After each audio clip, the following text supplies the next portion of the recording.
Hello, everybody, and welcome to AIMBOT. Am I morally bankrupt or them? And I am your host, Mark Reed. As always, welcome to the reading room. Today it's a wild day. It's a wild day, as I understand it. There's elections in the US for a number of seats and districts, and I do want to talk about that in a sec. And yes, Proverbs, guys, it is an open panel. I will open it up. I usually go through some news or something that is just what I've been thinking about lately or what I've seen lately.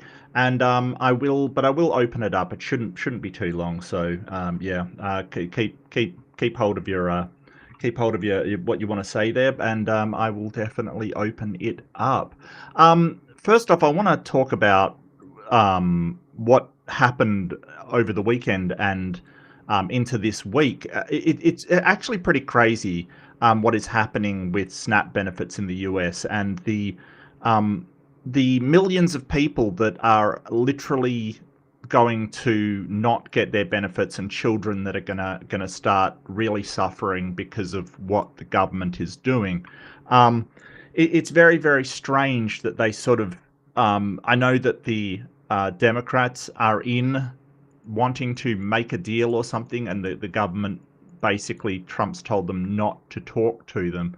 But what is egregious to me is that we've got basically um, at the same time you've got the government holding parties like this. This is a picture from Mar-a-Lago where Trump's holding a Great Gatsby themed party.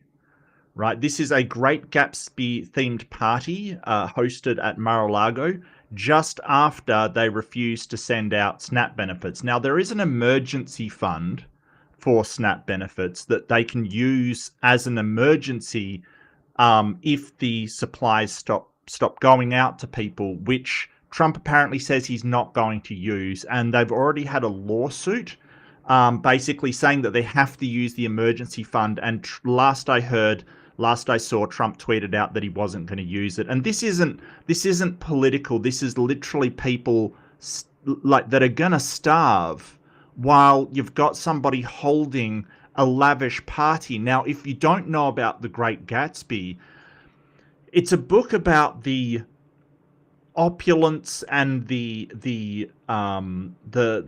sort of decadence of the sort of rich during that period, during the sort of 1920s kind of thing, like just the opulence and the they just had no idea.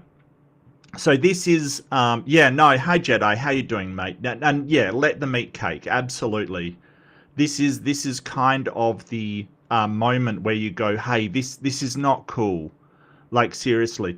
Now, I did want to show you some other stuff. Now, this is and speaking of cake, hello Ember and Deviant. I'm sorry, I'm not saying hello to everybody, and welcome to Probes, guys. I'll definitely open it up after I've talked about this stuff, but I really do want to show this. Jessica, always a pleasure, always a pleasure. So yeah, this is the kind of stuff they're getting into, and check this out. This is a shot from sort of the cake decoration, and the level of opulence, and Trump is putting up gold leaf all over the White House. This gold leaf that's so expensive, and he says it's so expensive, marble, gold leaf, lavish stuff. I mean, look at this picture of him up in the corner, surrounded by gold and things. It's really horrible. Hey Deviant, so good to see you, Deviant. This is sort of the crap that he's doing, and just for all of those Christians who may or may not be out there, this is the kind of stuff that was happening in the this is the kind of stuff, right? This is what is in the front of his mansion while he holds this Great Gatsby themed party, right? So for all the Christians out there, this is basically his what he's doing in the White House while people are starving. And I don't understand how this is your good Christian. I get it. Like, you want some Christian values to be injected into the politics in America. Um, seriously, this is your good Christian candidate?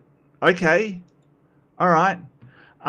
This is a picture of his Great Gatsby themed thing. That's named Piero Mark Rubio. Not sure who that is. I can't remember who that is, but that in the background, if you see in the background, that woman in the background, that right there is Gina Reinhardt from Australia. Yeah, Australia's richest person who also complains that she doesn't get enough money because people don't work hard enough for her. The multi-billionaire from Australia. Yeah, she's awful. Absolutely awful. And yeah, there she is, pointing out something to Trump. The other thing that has been going on is the pardons that have been coming out. Like this guy. This is CJ, who's Chang Penjal. He is a multi-billionaire cryptocurrency guy who pled guilty to money laundering, right? Like he just pardoned him. And when he was asked about it, because he is awful, he basically said he didn't know who he was. Now, it is no coincidence that his family and his sons are involved in cryptocurrency, right? So he halted a fraud case against Justin's son, right? This Justin Sun guy is basically in business with his sons. He invested in his crypto firm, World Liberty Financial, right? So in May it was announced that a stablecoin launched by World Liberty Financial will be used by an Abu Dhabi firm for a $2 billion investment in Binance. What's Binance, you ask? Well, that's this guy's company, right? He invests in this guy's company, Binance, and then as before the stocks go, like he invests in his company and then pardons him afterwards, causing the stock to rise. It is wild just how corrupt this is. Like, it's incredible. I can't even. And when asked, he says, I've got no idea who this guy is, even though he pardoned him and his family is directly involved in his business. It is wild. And, what I want to point out is when asked about it, the Republicans are just, well, we don't know anything. We know nothing, So I wanted to show this. This is from The Daily Show. It's a compilation, and you've got to see this. It's hilarious. Are you with the president apparently seeking $230 million from the Department of Justice? I don't know the details about that. I've just read it. I don't know. I've never seen the Epstein evidence. It wasn't in my lane. I don't know anything about the meme coin thing. I don't know. I don't know anything about the dinner. I was a little busy this past week, as you know. I'm not following all the twists and turns of the Qatar jet. I haven't looked into the details of the RSC budget. There's lots of nuances. That's the first I've heard of that. I don't know anything about it. I have not heard or looked into any of the details of that. I've been a little busy. I haven't seen the specifics of that, and I don't know. I don't know the details. I just saw a headline this morning. I don't know what you're talking about with the children.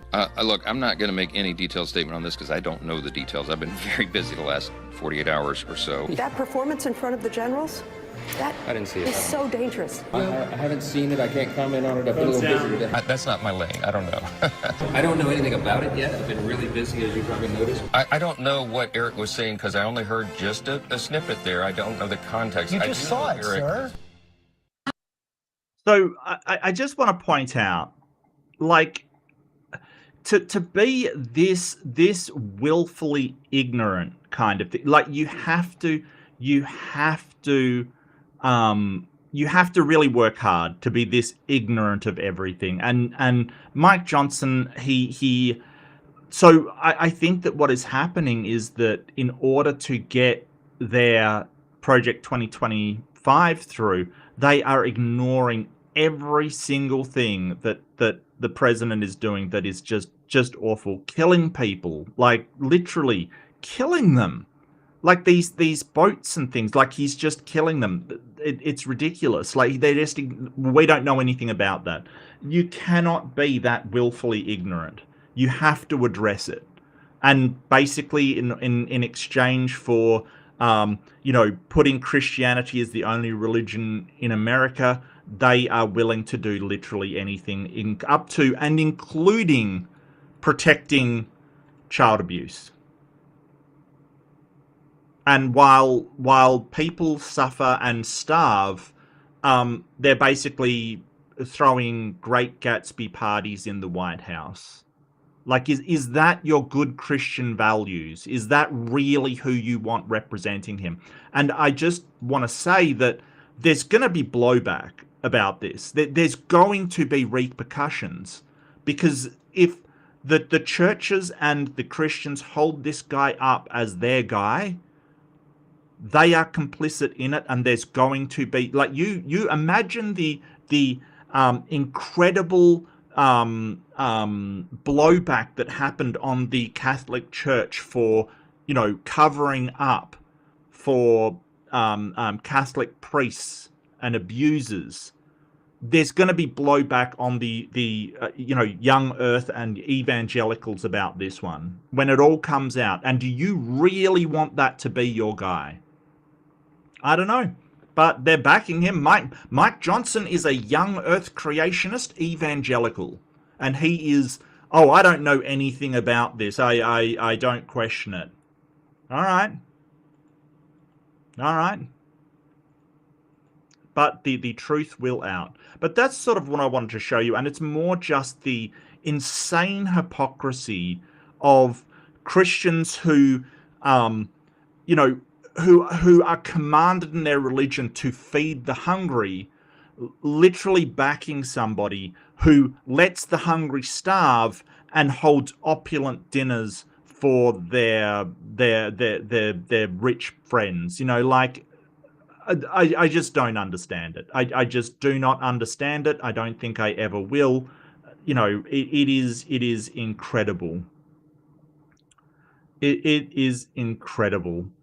I just don't know.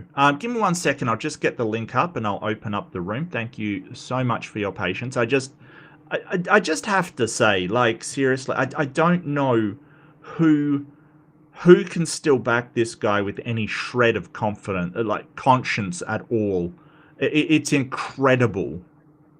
I just, if you still back him, then you've got a heart of stone, quite frankly.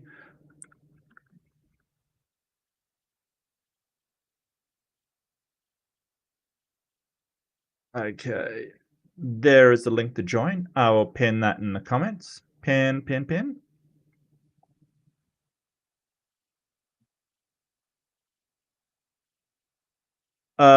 Yeah, no, I agree. Hello, right-handed Sith. He is third in line. Yes, yeah, he should know what's happening.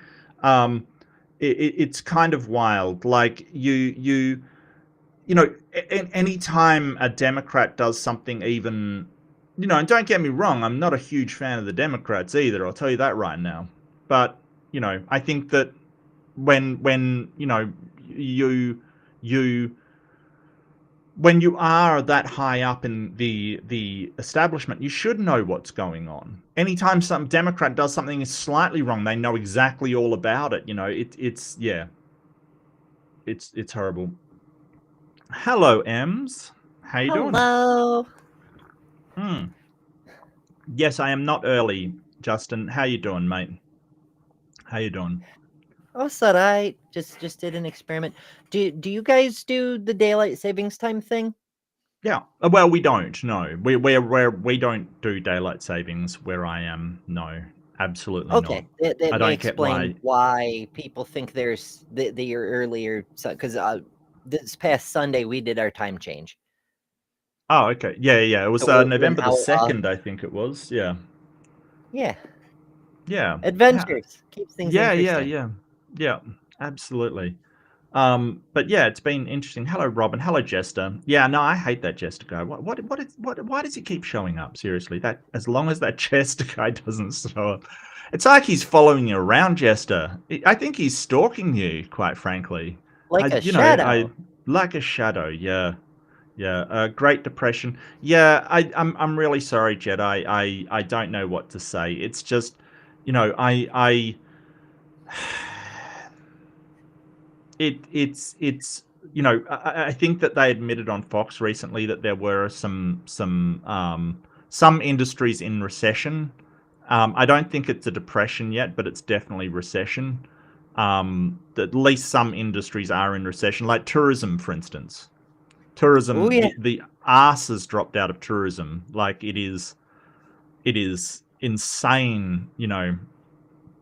How little people are coming to the US. It's yeah. If My you are in membership the seems US to be though, breaking. now is a really good time to hit the landmarks that are always swamped with tourists like Grand Canyon, Niagara Falls, etc. because nobody's coming. It's Yeah, just Americans at the moment. yeah. Your memberships are broken. What? What? There What? have been a lot of weird glitches today. Like I was just Yeah, doing a test stream and nobody could join. Like your join link worked just now, and we're both on Restream, but nobody could join mine. but that would be Restream, not It seems to be the YouTube. whole damn internet. I don't know why or what, but No, like come shit on is now. freaking all over the place. Come on now. Ah, I'm just saying stuff keeps not working. Like earlier this for the morning show, my morning anyway. We were trying to do like the history of the island of Lesbos, right? That was today's Yes. hot topic, and the internet kept not working. Like I stayed connected through Restream, but the whole rest of the internet kept saying it wasn't on. You're not connected. And I'm like, what the hell is going on? I'm clearly still connected. I'm still Yeah, live yeah, and yeah. people are seeing me. But the rest of the internet was like, nope. Boom. Got Oh, behold. a counter sniper. Just call me the counter sniper. That's gifted 5 readerships. They go out to Dan Steely, Paul Kamish, Soul Watcher, Paranormal. What the heck? Okay, that's wild. All right, Soul Watcher. All right. Well, I mean, sure, you do you. Oliver, I'm not even going to attempt to pronounce your surname. Stirprzinski, I did try. And That's then my you best attempt to effort. Yeah, pronounce it. I know. I'm a liar. I'm a liar. Robin Webster. Yeah, great shot. Yeah, I know, right? That was amazing. All right, I'm really happy with that outcome. I got Paul as well, who I've met multiple times before. Paul Kamish is a good guy. Even though he's English, I forgive him. I suppose that's fair. Well, he is bald, so he's got that going for him. Yeah, Oh, great all right. shot. Yeah. Yeah. So, Stephen, I'm more than happy to have you on if you want. We can talk about stuff if you want, or I can go on to AIMBOT. I really don't mind either way. It just depends on what people want to do. I really don't mind. I'm sort of playing it by ear these days. I'm totally fine with it. But I'll let you come on if you want. If not, hey, that's cool. Um, I've just had, I mean, Ember, I've just had problems with like there's been people who have been. I'm not saying you, Stephen. I'm just saying I've had problems with a couple of people, sort of, calling me out and then running away, and all I see is a cloud of dust in the background, kind of thing. I've had 2 join. Weird. Weird how There's that happens. Jester and Deviant Outcast. Welcome. Yeah. The So pirate posse. the pirate posse, indeed. Hey, Jester. I do notice you brought Jester with you. Yeah, do you think I should get a restraining order? Probably. I mean, yeah, it seems dodgy. Very dodgy. That Yeah. guy. How are you though? How you been? I'm okay. It's been a boring day. No, that's fair. No, that's fair. But, That's fair. you know, boring at work isn't the worst thing. When things get exciting, you tend to go home much later than you planned. Oh no. Fair enough. I'm just doing the aimbot thing. Yeah, it's just I had a comment by that Apollos guy, and it was kind of like you know, he talks tough and then turns around and runs away. It's kind of sort of you know, it's kind of I don't mind, except that he's calling me out on like, oh, I'm gonna smash you in the debate and all of this kind of stuff, you know. And then he's sort of saying, I sent James an email, and I'm like, well, I'm not going on modern day debate anymore. So he said, oh, well, I had family things, and I'm like, okay, well, no more excuses. I'll send you an email. We can sort it out. You know, crickets. It's wild. It's so wild. Even as he's hold on. There's been a ton of things, so I'll get to it. But it's wild. You know, like he's sort of talking smack and then saying every time I'm saying, okay, well, let's get it organized. It's like he's out of there. It's really weird. I don't understand it. It you know, it's very, very He strange. actually debated you once before. Who? Apollos? He was I don't him and think so. Wi-Fi Gospel, right? Or I did don't we? think No, so. we just reviewed a debate that they We were reviewed in. a debate, yeah. Right. Yeah. Okay.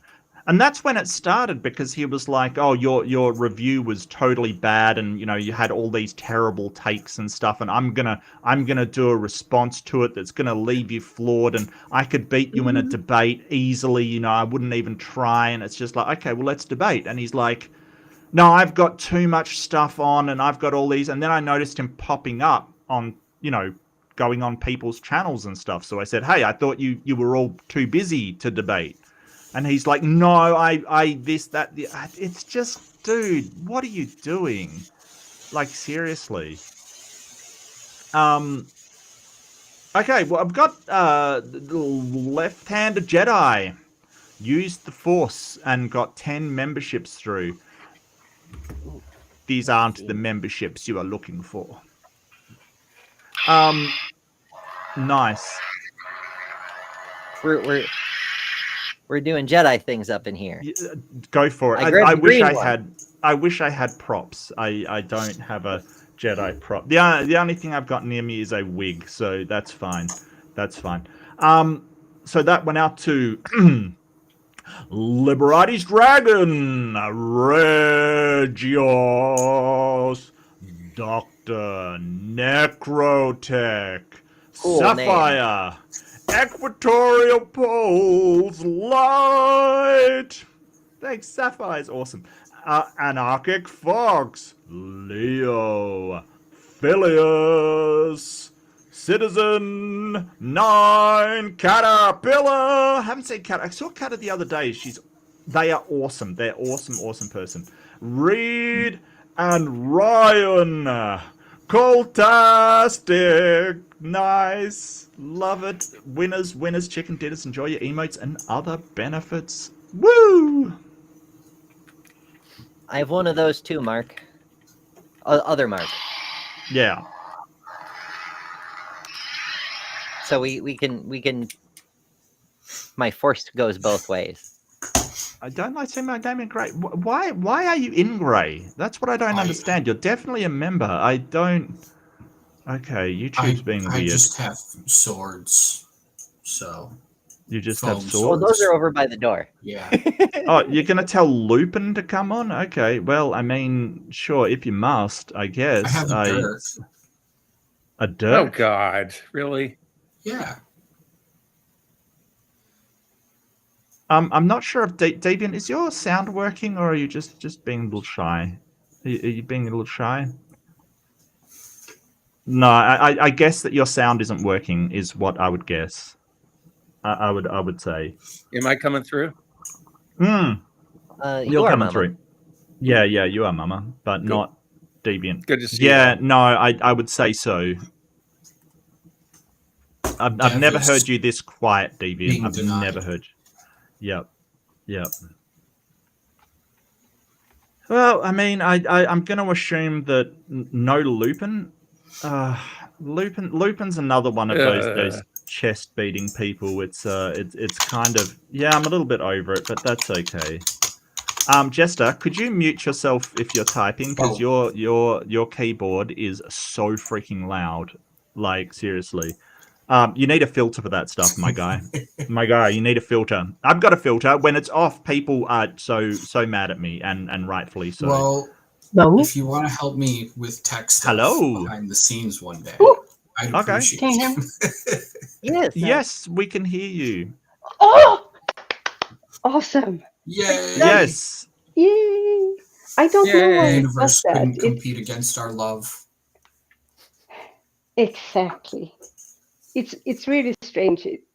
In the settings, the headset is chosen, but then there is also the same headset, but as a different article. So I had to choose that one, but they're identical. My settings changed when I joined too, but it changed my speakers from my speaker to my monitor screen being a speaker. And I'm like, why? Why? Your screen? It's actually a TV that I'm using as a monitor because my actual monitor died a while ago. Okay. It's got an HDMI port. I can make it be a monitor.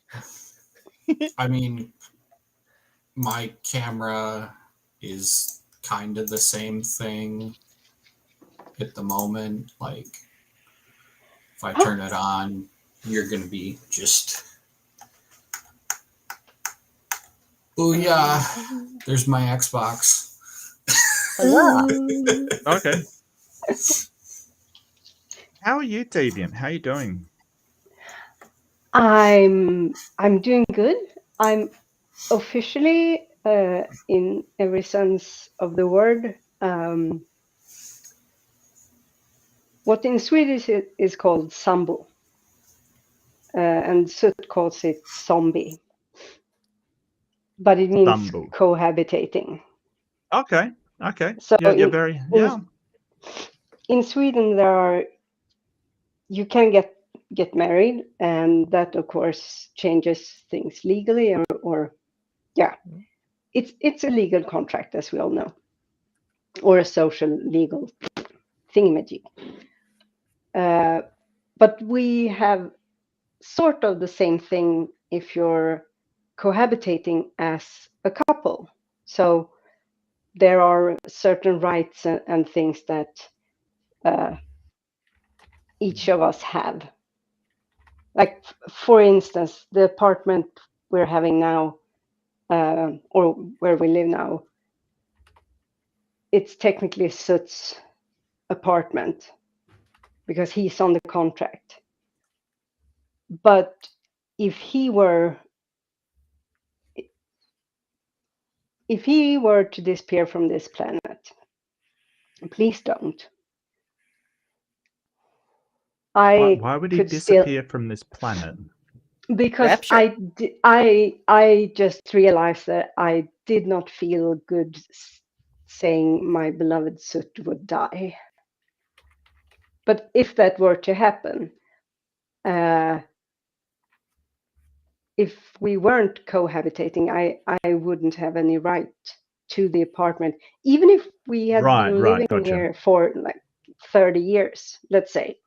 So, but since we are, I still get to, and I have a right to inheritance and last wishes and availability to, if he goes in the hospital, and same with him for me. And so it's kind of, it's not fully like being married. Marriage comes with a few extra benefits or rights. Well, that's the only reason Lynn and I got married, because of the legal kind of stuff. So I totally get where you're coming from, sort of, but, it was more like we found out just, reading about stuff and talking about stuff with people that, if you are not legally married, then you may, if somebody goes into a coma or something, you may not have the right to decide what happens to them and stuff. So it's like, these really far out scenarios, but, we want there to be something just in case. So I recently had my anniversary on the 1st of November, which was, as we call it, Cupcake Day, because we have cupcakes. Look, it's just a Congratulations, tradition for Mark. us. Well, That's it's weird. awesome. We've only been married like 5 years, but we've been de facto married like 20 kind of thing. Like it's been a long time. We've sort of figured it out on the day.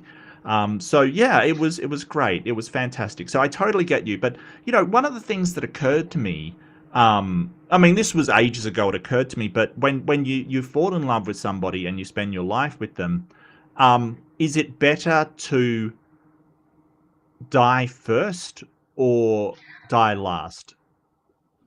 Oh goodness. Right. I I know it's I have morbid, right? But one of yeah, you, but like, unless I something It's have always better tragic thought to die happens, last.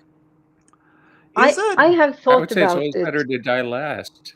I mean, you have the potential of years of doing things that after somebody dies. I mean, it would honor their life.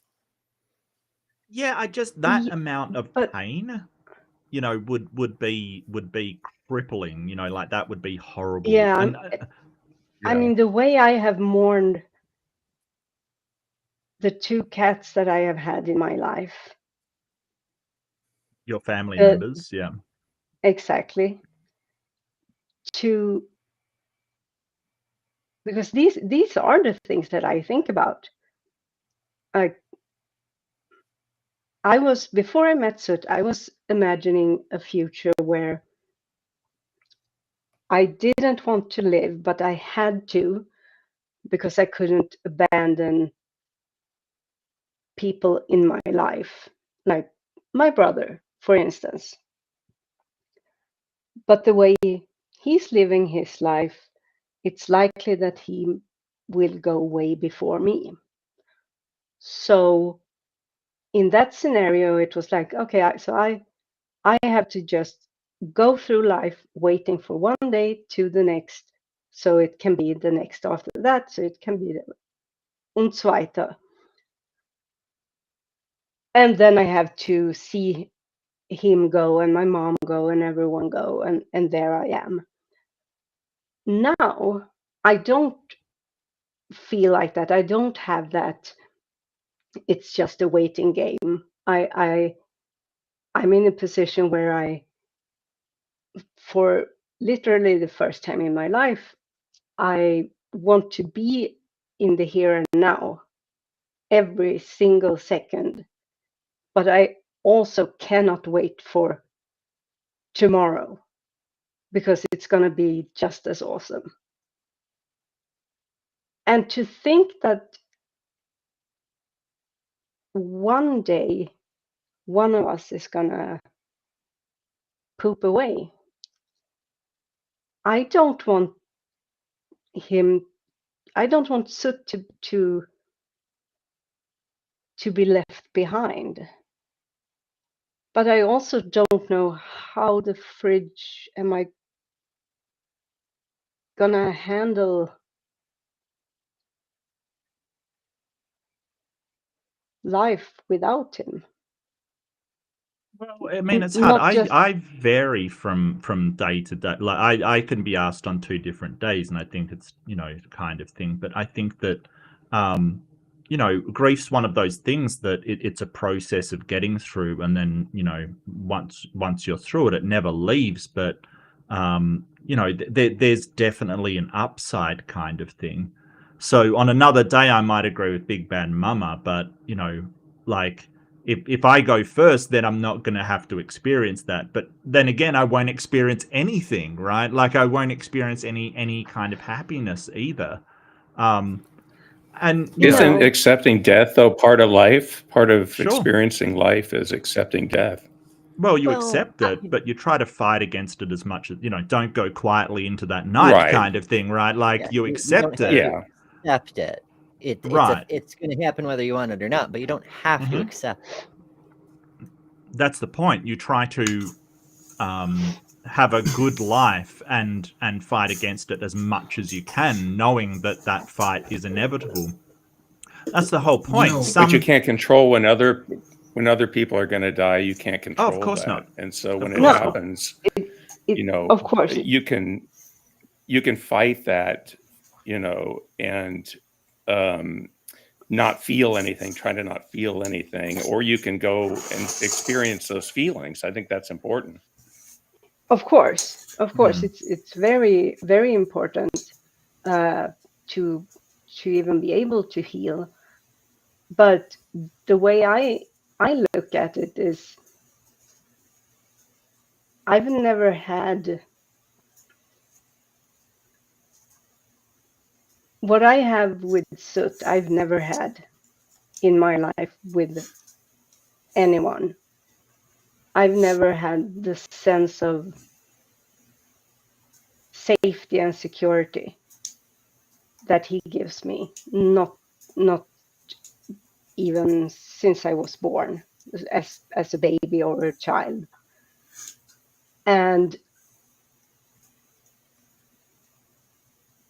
to lose that and imagine, and I think with time I might be less like freaked out by the thought of it. Mm-hmm.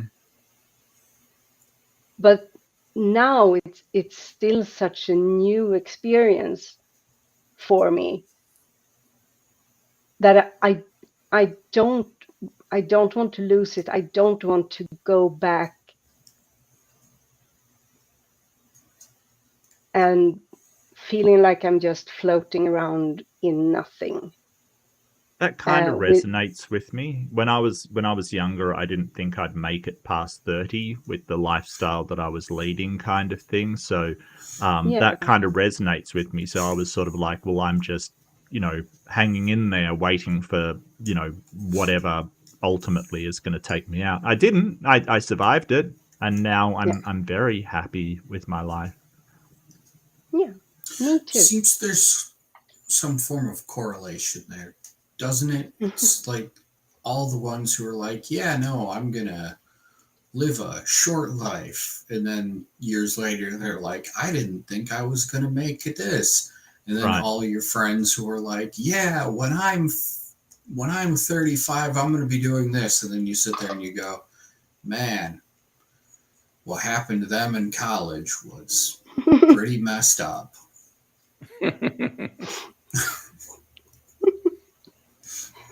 Are you speaking from experience? I don't think that's necessarily the case. I think, I don't think that's necessarily the case. I didn't think I was going to make 19 or 15 or 12.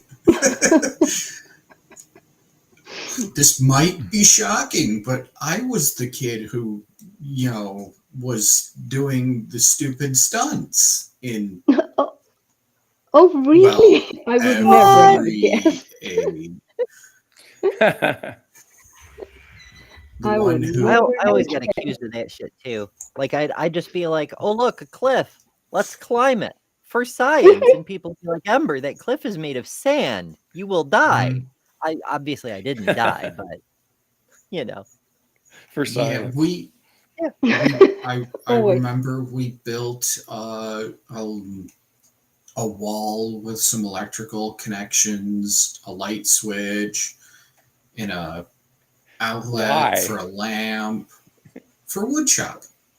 For science. Oh, okay. I thought this was in your neighborhood. You made an electrified wall. No, and we didn't get around to attaching the outlet into its box properly before we had to demonstrate it. So we plugged it in, and I just held onto the outlet itself, and it shocked me. Oh. And they're going, "Are you okay?" And I was like, "Do it again. Do it again."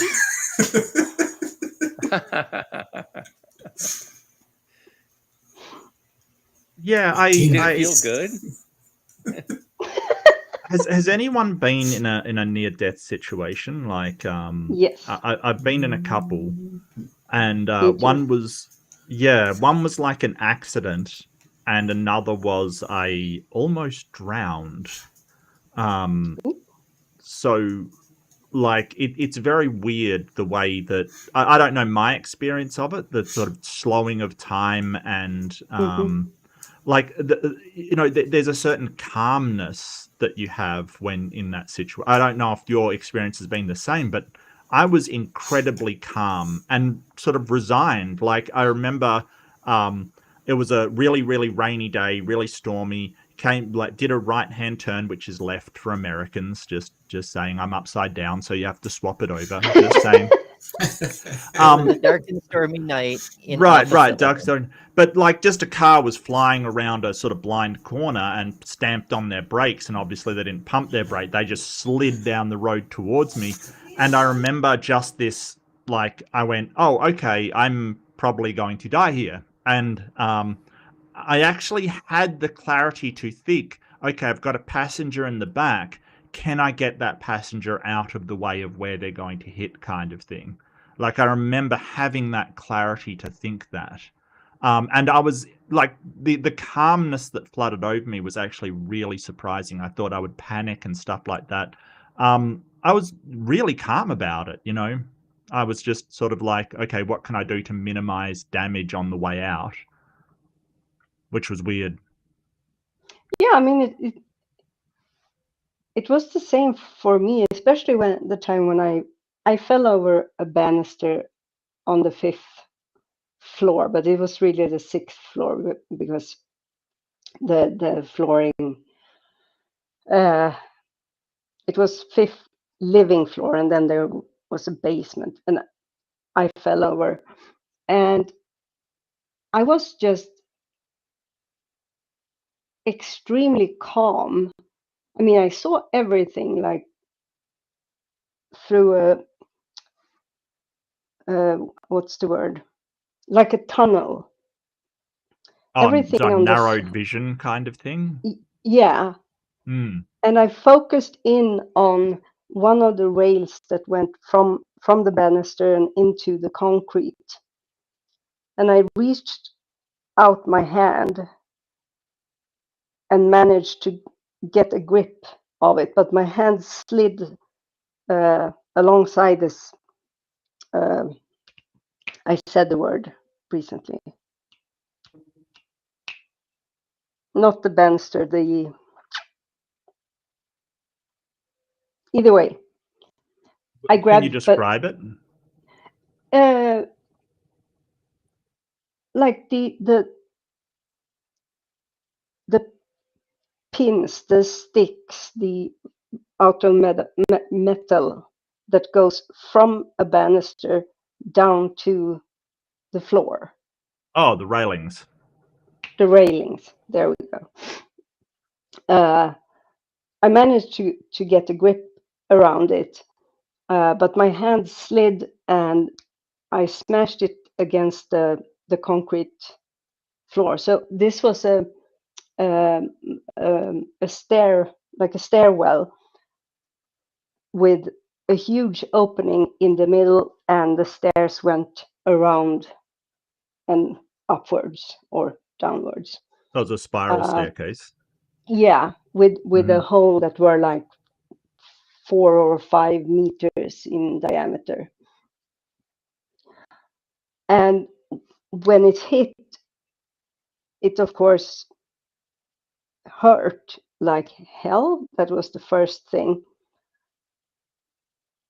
But it also meant that because I swung around, like I didn't went over with my feet first, but my head first. So, and a friend of mine threw himself on the floor trying to get a grip on my hand. And just as it really was like Cliffhanger, the movie. He was just about to reach my hand when I lost that grip. But at that point, I had kind of swung in towards, instead of outwards into the wide open, I had swung slightly towards where the staircase were.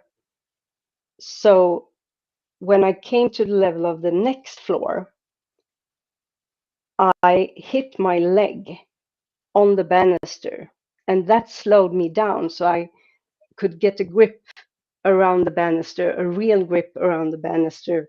I climbed over on the right side.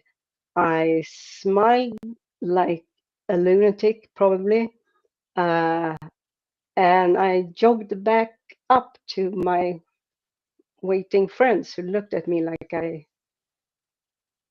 were a ghost. And then the shock came. But Well, just that moment of, to this day, I can see that tunnel and the railing going down, my hand stretching out, gripping it and getting a hold. And really, I know I thought, this isn't good. I'm going to die. I need to grab something. And we're talking like barely seconds. It's weird. It's really weird. Has anyone else had a close call? Several, but the one that pops immediately to mind is the drowning thing. I've mentioned before that when I was a little kid, people tended to just chuck me into swimming pools and be like, figure it out. And I would sink right to the bottom and just sit there and wave. And like you were talking about, you get that sense of calm. I'm just like, well, I guess I'm just dead now. And I just calmly wait on the bottom of the pool for an adult to figure out I couldn't get back up and come get me or not. It was beyond my control. More than once, I tried to walk up from the deep end, but there's that divider ramp thing, and it's slippery, and you just Okay, can't. gotcha. Yeah. Yeah, so I was just, guess I die, you know? I would have expected to freak out, but I didn't. Yeah. Well, I mean, I'm very familiar with sort of drownings and things from surf. One of the things that actually ends people is getting confused about which way is up, especially in the ocean. It's very easy to do to not know which way is up.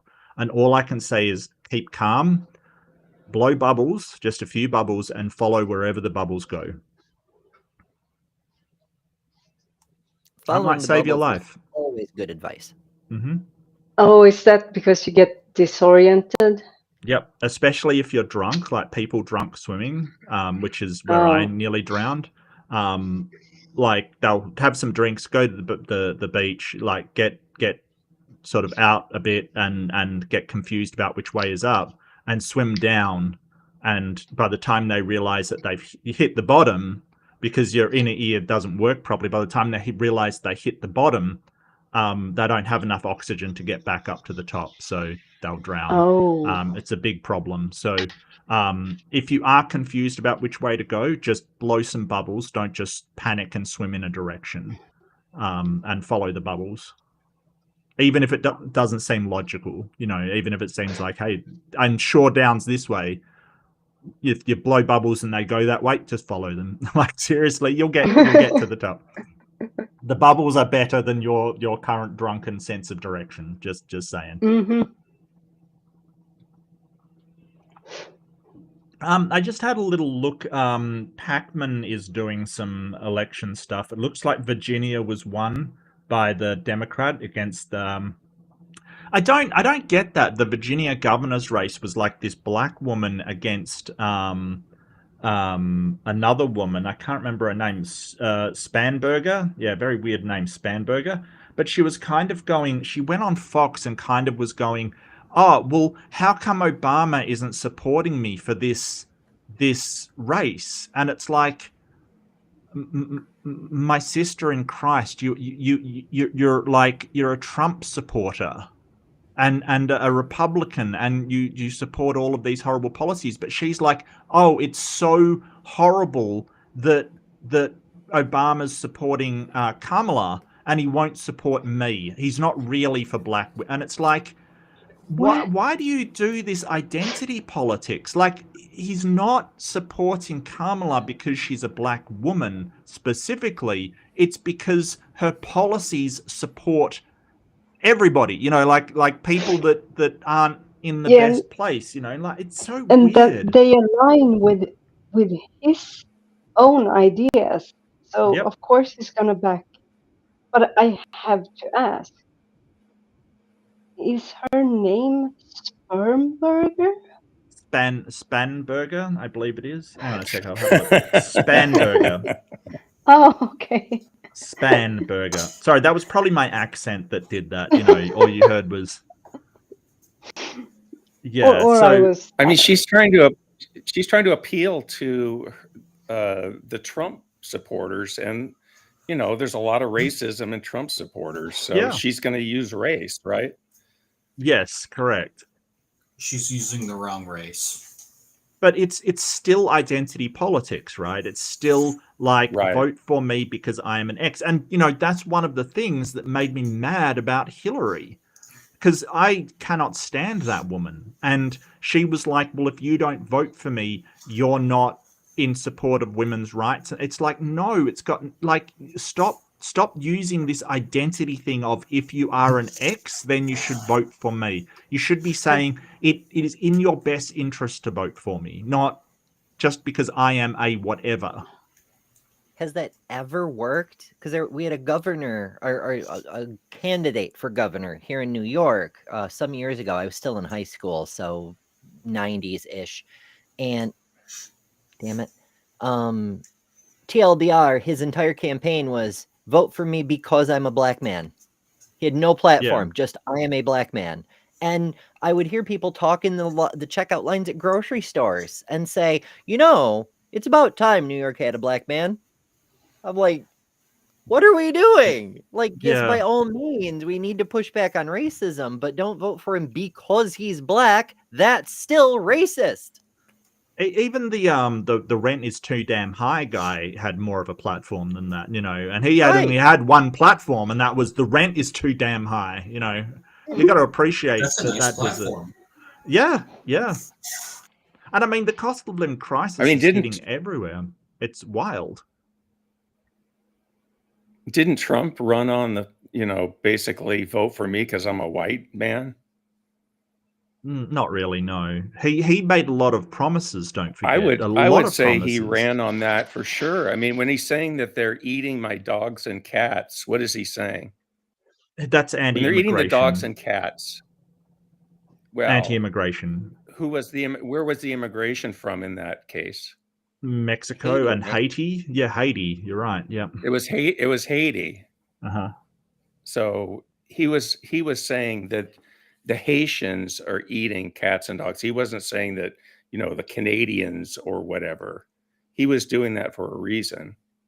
Well, yeah, but he didn't run on, hey, I'm a white man, you should vote for me. And don't get me wrong. He definitely did have elements of that in it. Like, for instance, the claim that he's this incredible businessman kind of thing. No real platform, just his acumen he was the deal maker.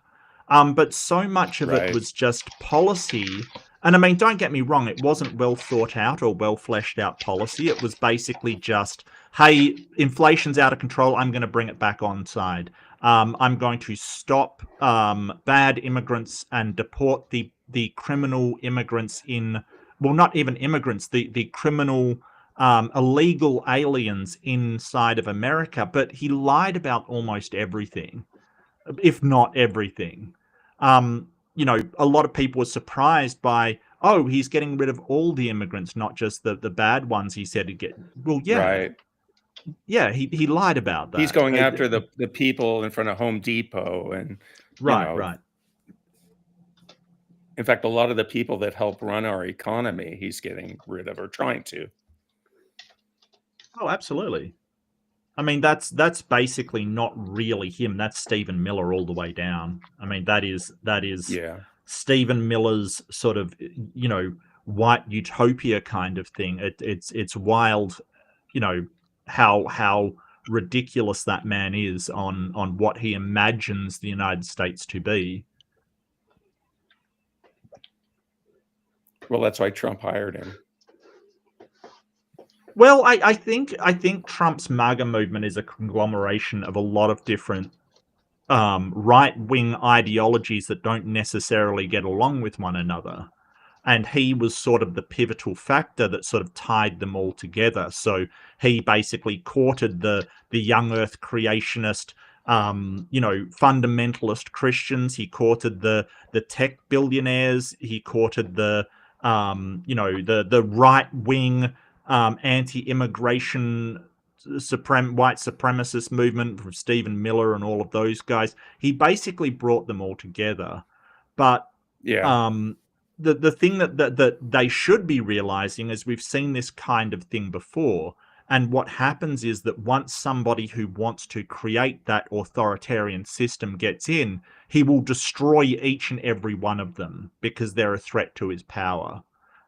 This is what happens with authoritarian regimes. They will appeal and bind together everybody to overthrow the current sort of system and put themselves in power. But once they have that power, they will destroy anyone that looks like a threat to it. So, I mean, Joseph Stalin. Well, right. There's technically even more to it, because the other problem with fascism is that you have to have an outgroup. The only way the system works is that there's an outgroup. So as you destroy your outgroups, you have to create another outgroup. Yep. Until no one is left. Well, except for the fascists. Yeah, and by that point, you need to be able. Fascists. By that point, you need to be able to keep people in check, which is why it's important to make people poor and desperate and not having health care or... Well, I think that personally, I think that is a tactic by them to be able to overthrow the checks and balances upon power in a way that people won't protest against. Like, so if you make them desperate enough that they're hungry, they can't afford rent, they're looking down the barrel of their country going bad, he's going to step in, overthrow all of the checks and balances upon power, give people, stuff, and then say, well, I saved you, aren't I fantastic? Without these people realizing that he's the one that put them in that place in the first place. He was the one that put them there in order to save them. Like, so Trump's got a habit of claiming victory for saving people from what he created. Like, he started a trade war with China, and now he's like, oh, well, we've got to deal with China to take us back to how it was in January. It's like, that's not a victory. You created that. You did that. Right, bombing Iran, right, Mark? I mean, he bombed Iran and then claimed to have ended the war. Yeah. So he took credit for ending a war that he started. Yes. And I might add that the Iran developing their nuclear program was a result of him canceling the Iran nuclear deal, right? Like, he canceled the deal, causing them to go, well, if we're not protected by this nuclear deal, what are we doing here? Because we know that Israel has nuclear weapons. They don't tell anybody. Right. But there's enough evidence for us to go, hey, they definitely do. So Iran starts, and then he created the entire situation, and then basically bombs somebody and says, well, I fixed it. You created it. Exactly. It's wild. It's wild to me that people, like anybody, he's got something like 30-something%, which I must say is an abysmal presidential rating for somebody like 9 months into their second term. Like, it's absolutely abysmal. Worst ever, like, among any president. But I've got to say, I think that's high for what he has done and what he is doing. I don't get how 30% of the population are like, oh no, that's fine. That's Well, fine. It's the Christian baseline. nationalists. I mean, it's the same percentage as there are Christian nationalists in the But country. how They're the can that exact same be? group almost. Like I just but- showed For the a most clip of like, you know, dancers in bikinis in martini glasses. How can Christians who sort of go, oh, well, you know, and the Epstein thing, he's obviously covering that Yeah. up. How can Christians look at that and go, yeah, that's fine. You know, Obama's bad, but that's because fine. for over a decade now, their preachers, every Sunday and every day they go to church, which is way more than just Sundays for those people. It's not just that they have their echo chamber when it comes to the news. They then go to church, No, but they instead of politicize the hearing churches. Yeah. yeah. So if they have it constantly not reiterated, reinforced to them that this is right from the person on earth that to them is closest to the God they believe rules everything. And if you can look at the Bible and say, yeah, this whole genocide thing, it's not really good, but it's God, so it's okay, and God knows what he knows. And then your pastor starts talking about the president or the guy running for president in the same kind of terms. It's deep indoctrination going on there, and I think Yeah. it makes it very hard for people to step back and be the only person in their congregation, or risking being the only person in their congregation who goes, In their yeah, community too, sometimes. exactly. Like, yeah, I'm still a Christian, but the pastor said this and this about Trump, and I think Trump is saying, oh, how dare you? Yeah, but the thing I'm is that gonna what I oust you. don't get, and what I was saying earlier when I did the sort of talked about this today, was that if you like look at what happened to the Catholic Church with the things that they did wrong and covering up the most heinous of crimes kind of thing, if you double down on this in your church and say, hey, you know, I'm going to back Trump, when everything comes out, and it probably will at some point, you are going to be like there are Catholic churches that were Propaganda. gutted by what happened, right? Like, Mhm. so you're basically betting on people never discovering the truth. Either that, or you're so deluded that you think, oh, Trump's imperfect, but God's using him to do something that is kind of thing. I think there's got to be a backlash against all of the Christians that supported Trump, promoted him, put him in a position where he could do this harm. Because Project 2025 is really where it started. That was the crux of it. But these people, and say the tech billionaires, are never going to see eye to eye, right? They're never going to. But there's also that they're teaching people that, oh, the people who disagree with us are just lying. Everything they say is a lie. So when you see a fact, it's just a lie. When you're And told, it's worse than lies, because it's lies from the devil, because we have now yes, mixed in the whole theology thing. The Catholic Church thought that would work too. They thought that would work as well, and it turned out it didn't. There's only a certain amount that you can lie to people, and it will keep working when the evidence is out. But it kind of did, because Catholicism is still the largest denomination of Christianity. Right. And Christianity is still the largest religion on earth. So Yes. it kind of did work. There are people who are turning away from Trump and from MAGA and all of that. But the question is, will it be enough people doing that? will enough people How do you wake up? undo their indoctrination? I mean, as Yeah. Deviant pointed out, they're getting indoctrinated with religious language about politicians in church for years. And this has been going on not just since Project 2025, it's been going on No. since moral majority in the Reagan era. Mhm. That's Yeah, when Christians started to and get political power.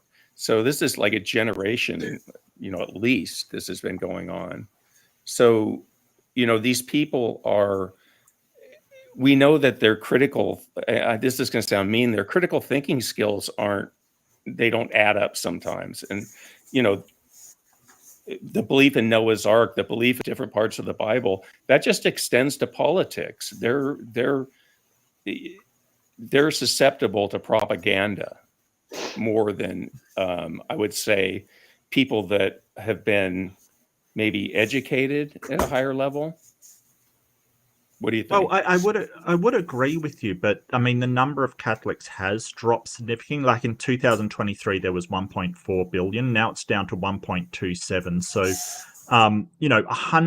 over 100 million Catholics dropping off is a huge shift, right? Like that is massive. So. Like, I don't disagree with you. I don't disagree with you that, hey, Catholicism still, but a lot of that had to do with how the Catholic Church handled it, right? Like, because they went on a world tour of apologies, and the Catholic Church has been apologizing for just about everything they've gotten wrong constantly, kind of thing. It's just, their thing was, no, we will do better. And then they got a Pope Francis in, who was a lot more progressive. From what the Catholic Church did, they have played it so well. I've got to give them credit. They have played it so well. They got a progressive Pope in, really well liked, really cool with all kinds of people, and just basically had him do a worldwide tour of apologies, and sort of put in place things that will never happen again, presumably. But it does happen again. Well, I think there's going to be blowback on the evangelicals for this one. Oh, absolutely. Absolutely. Like, they apologized, but they never released the list of the priests or anything. They're just like, oh yeah, we're sorry. We'll do something about that, but they haven't. They still do the same thing. Well, there was also some changes around laws in countries. Like, for instance, in Australia, you're now, like, knowing of a crime, you have to report it, kind of thing. Like, if they don't, they're liable to be arrested and imprisoned, just like anybody else, and should be, quite frankly. So I don't get why. I think we have those laws here too. We have those laws here too, don't we? I mean, a lot changed. They really let those cardinals off the hook who knew all about these individual priests and just shuffled them around. Yep. No, I agree. I mean, Australia had a absolute, it was very, very contentious. I thought it was gross. It was basically a Cardinal Pell was convicted by his peers, by a jury, of not only abusing a boy, but also, shuffling priests round. And the High Court basically overthrew that lawful conviction. I was disgusted. I thought that is just ridiculous. Wow. Like that is heinous. I was disgusted with it, quite frankly. Why they protect these people is beyond me. But I think the most heinous thing at the moment is the Republicans have gone from the Epstein files need to be released, and all these people need to be held accountable, to it's on my desk waiting review and then we're going to release it, to we're not releasing it because it could harm people if there's lies in it, to it's complete lies made up by Democrats. And recently Mike Johnson said it's already been released. Like, this is ridiculous. Like, there's been 2 people prosecuted for literally terabytes of video footage, information, powerful people going to this island. 2 people, one of them committed suicide, allegedly, and the other one was shifted by the current president of the United States into a luxury prison for white-collar offenders. Why do we even have that? I don't know. Look, I don't mind, like, you know, I mean, there's some offenses that, like, if you're not a violent offender, I get why there's sort of a prison for violent offenders and a prison for non-violent offenders. I kind of get that. But if you, like, shoplift in New York, you're not going out to some country club prison. You know what I mean? Like, it's not, it doesn't work like that. It works like, well, if you've got tons of money, you seem to go to this prison, which is just ridiculous. We'll see if she gets a full pardon at some point. I don't know. I think that people will crack the shits if she does, but like why they haven't already is beyond me. Like he sent his personal lawyer and second in charge at the Department of Justice to make a deal with a convicted predator for like nothing. The biggest human traffic case in the country. Yep. And then Fox was talking about her being one of the victims, and it's like, one of the victims? Are you serious? She's painted that she like didn't know anything and flabbergasted, or that in anything that she did do, she was forced compelled to do. Yeah. You know, because unfortunately for her, there's multiple survivors. In a limo alone, and you jump out of the car because you see a young girl who you think is attractive, you are forced to do that, entirely forced, you know, by the duress of somebody who was literally not even there. Mm-hmm. And wouldn't know. The evidence is not like she was instrumental in organizing it. She was the inroad that Epstein had to all of the, like, Prince Andrew, who's recently been stripped of his title. He's not a prince anymore. He's just Andrew. And he's been thrown out of all of the House of Windsor's estates. He's probably going to shack up somewhere in a private residence owned by them. But there's a push to, like, actually, you know, do something about it in England, convict him of something.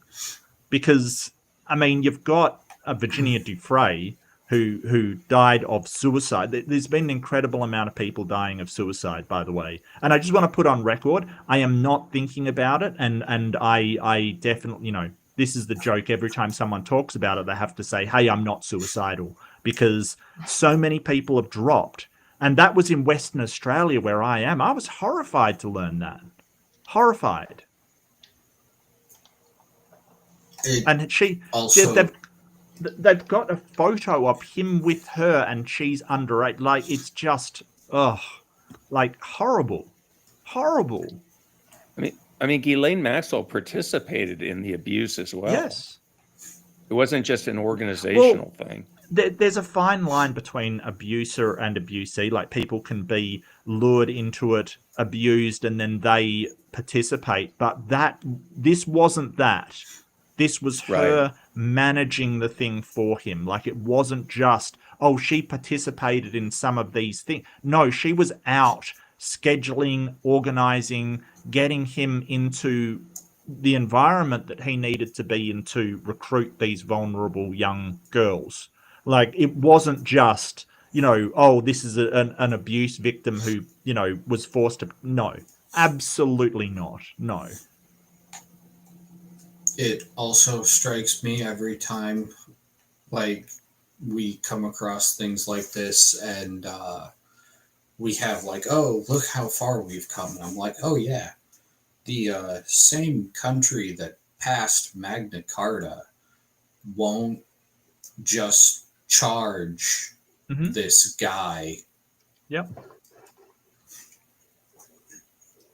Like, you invented it. Well, And it's not like they have any Carta's power anymore, really. Well, Magna Carta's misunderstood, Jester. It's not, Magna Carta isn't necessarily rights for the average peasant. That's not what it's for. It limits the power of the king over the barons, basically, the nobility of the realm.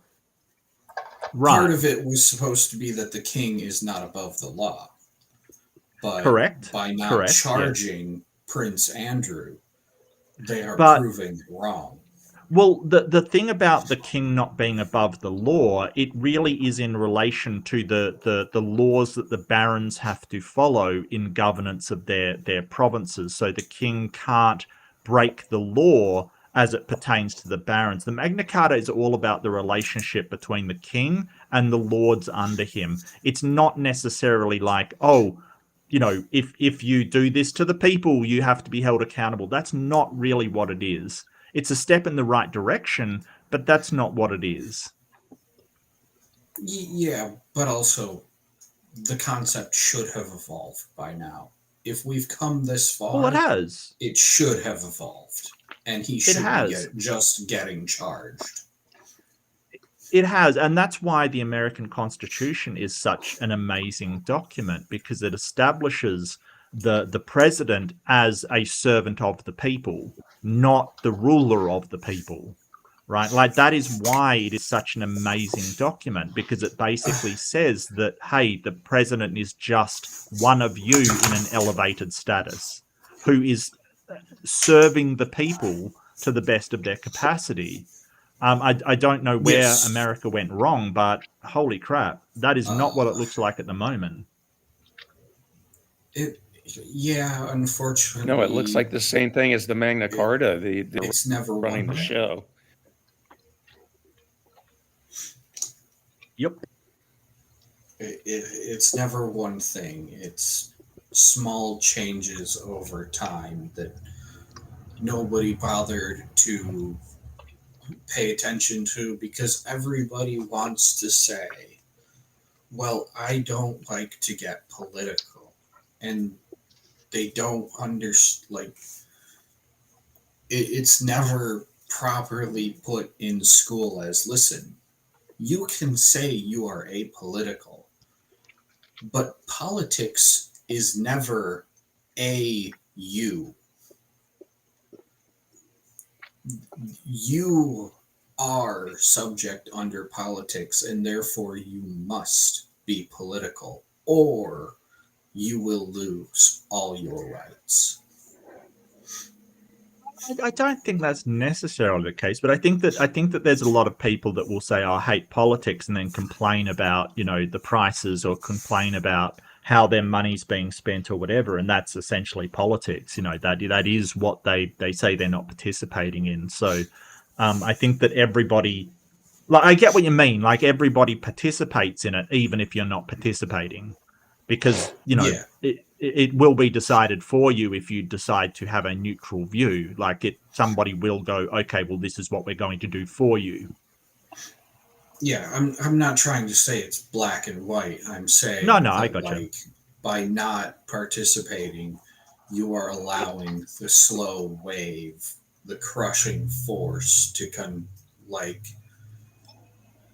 you live in a room where there's a press above you and a button on the wall, and every so often enough people need to vote that we press the button to keep the ceiling from crushing us. If you can convince enough people not to vote to press the button, then your small group that votes to not press the button wins. It's not a great analogy, I understand, but it's the best I can come up with on the fly. That's fine. I get what you mean. It's just, you know, apathy does not actually help your cause and things like that. I totally get you, but to a lot of people, it's too stressful. I mean, I think that's part of the reason why Trump's doing what he's doing, because he's just stressing people out. They don't want to look at it anymore, you know. And it's wild that you're basically getting away with streaking through the park and flashing everybody because it's so horrible you don't want to look at it, much less report it. You know, like it's wild to me. But I think more and more people are reporting it, right? I mean, more and more people are. Look at the No Kings March. I mean, I took part in that, and that was massive. Oh, good on you, Mama. So, I salute to you. Like, seriously, I if there was one in Perth, I would have been in the fray with my big blue hooter. Oh, me too. I mean, not. It was amazing. If it was in 7 Perth. million the people. creativity. Yeah, yeah. And we had a pretty large one here in San Diego. It was impressive, the amount of creativity that went into these signs and costumes, and you know, the information that they got out there. It was amazing. Well, it's amazing that anybody can look at that. Like the GOP and Trump looks at it and goes, "Oh, it's insignificant," and it's like, are you? You know, I think they know full well that it is a huge demonstration. Like just. You know, there's the not largest been of all time here. Largest of all time, and the largest proportionally since Vietnam, like proportional to people. Like you can't just dismiss that, even though they're trying to, because they know damn well what it means. You know, well, they tried to do that with the Vietnam protests back then. You know, they tried to minimize that as well. I'm sorry, Deviant. No, I before we get too far away from the streaking through the park, I just want to, because I'm looking at news while we're talking, and I have something good to report on afterwards. But I also scrolled past an article that makes me say, at least these days in the US, you can streak through a park and shouldn't have any issues with it being shot or so, because Dick Cheney died the other day. Yeah, he did. Oh yeah. Turns out the Reaper doesn't miss either. Exactly. Nice. He was a horrible war criminal, is what he was. Shooting. Remember when going hunting in a park in he shot his friend, the 90s? Yeah. Right. Yeah. Yeah. Yep. I was going to say, back in the day, you know, a conservative man could take a load from a dick right in the face and not die. The conservative men don't make them the same way. They just don't make them the same way, Amber. It's sad, really. You know, but also on the No Kings protest, I think Trump has really been missing it. Like, he's all up for crowd size, and you know, he gets the biggest protests, the best protests. There have never been protests like the protests for Trump. It's literally true. I feel like you're not. I feel like you're not trying hard enough on the impression. I feel like that impression needs work. You gotta. I got the best. I get the best protest, the biggest protest. Everybody, you know it. I get the biggest protest. You're aware of that, and it's the most beautiful protest. They all come out. Everybody knows it. You know it bothered him because of that cartoon that he came up with. Sorry. Maybe Trump steaks. Trump mistakes. Oh, goodness. Oh, look. Trump steaks, Trump vodka, all of them failures, all of them just terrible business ventures. The whole idea that he's an amazing businessman is a farce. It's a lie. It's been crafted up. Everybody knew in the 80s that he was a failed businessman. There was a lot of that put that in people's minds for the most part. It was the success of The Apprentice. And Yes, that's what saved people him, yeah. thought from watching that he was a great businessman. And anybody that did any sort of research knew that wasn't so.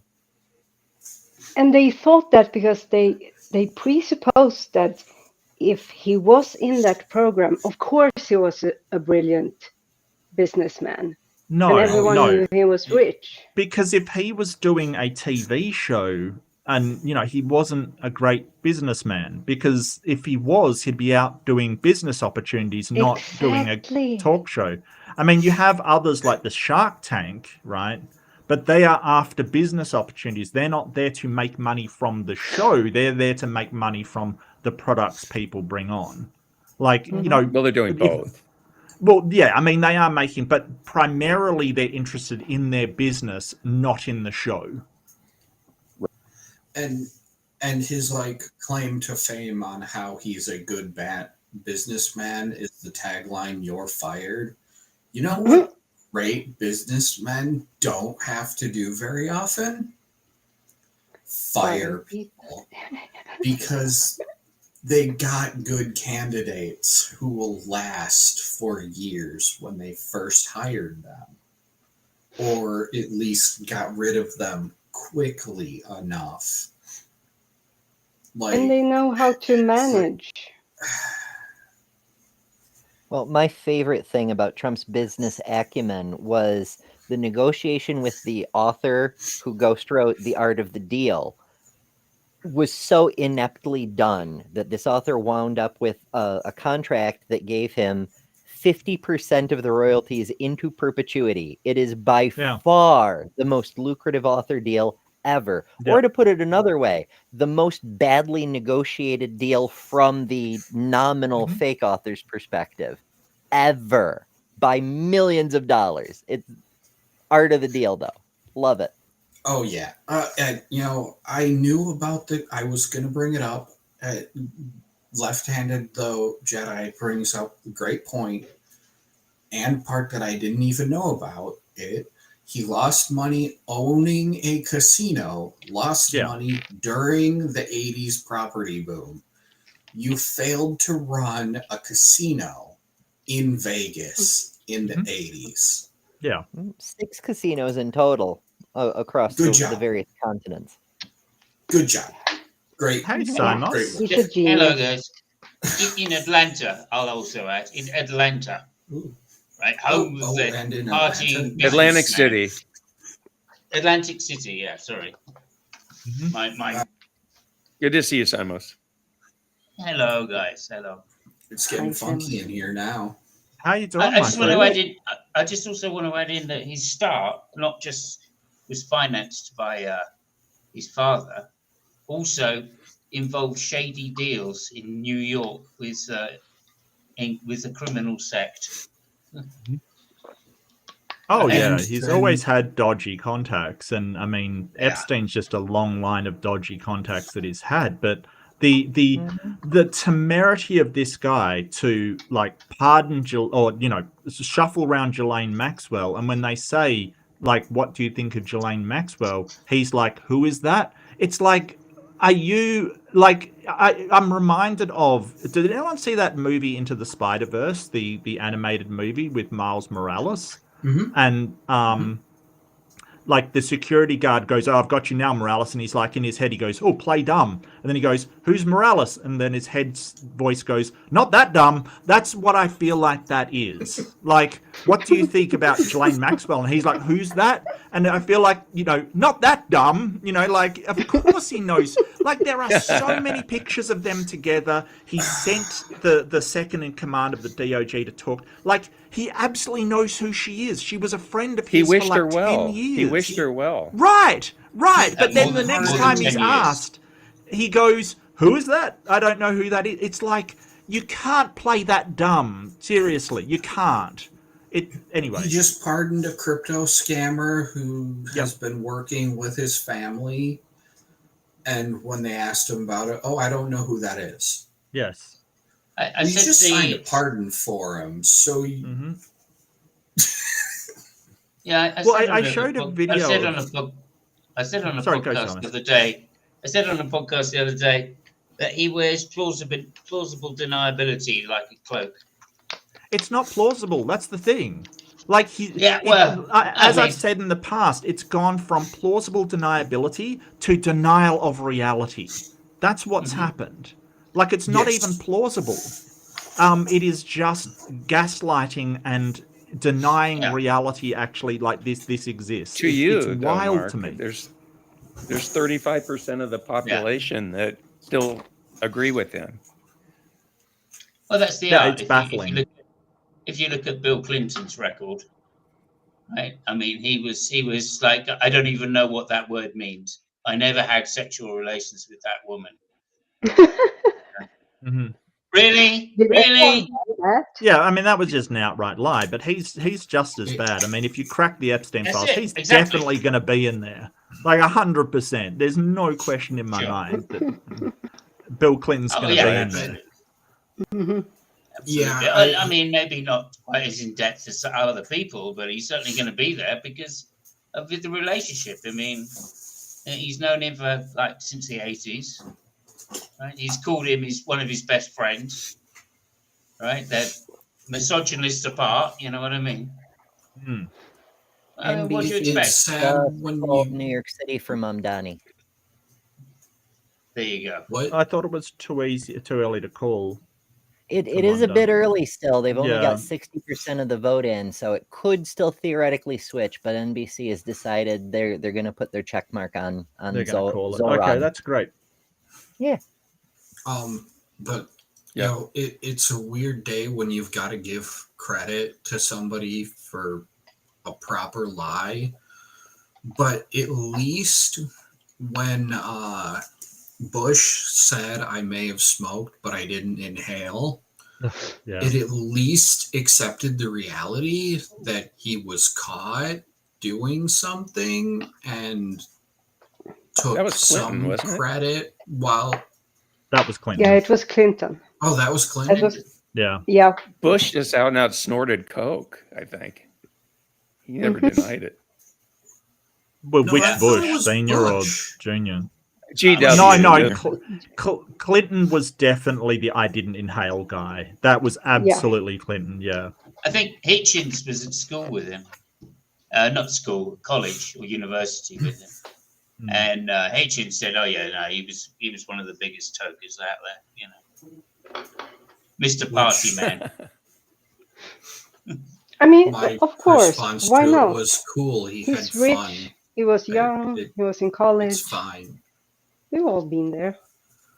Abroad, college Raping abroad. children. Exactly. Yeah, I think that if a prime minister said that, he'd be like, "Oh yeah, I was in college, I did some dumb stuff." Sure, like nobody would care. That's the thing. Nobody cares about this sort of puritarian crap. It's just very, very weird. It's very weird. American politics for you. For president, though, Mark, and I told him I was doing shrooms in college. Do you think they would knock me out of the race? I think that the American people would care, and that's a big problem, you know. Hey, stop the stupidity. Stop the stupidity just gifted 5 members, and we've got Blaster Master Greg S, and it's Nitty Gamesy and the unlucky Legume.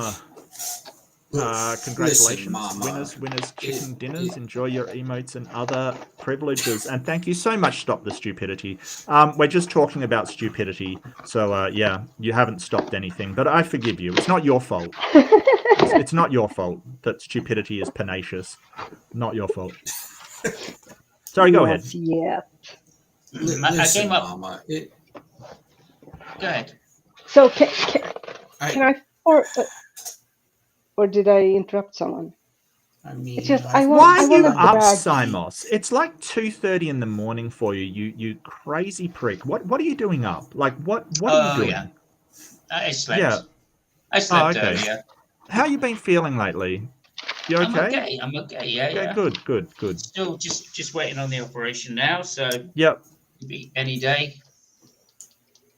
And looking forward to it now. NHS to get their act together. Oh yeah, they're fantastic. They really are. But what I was going to say is I came up with a new term the other day. I say I came up with it. Maybe somebody else did, but I hadn't heard of it, which was we were critiquing Stephen Meyer, and I came up with the term irreducible stupidity. There you go. And I like think, it. And that's basically, I think the actual phrase. Let me just read you the kind of definition, if you like. Irreducible stupidity isn't found in the uneducated. It's found in the educated who know better but defend falsehood anyway. Can we get that on Urban Dictionary? I don't know. I don't know.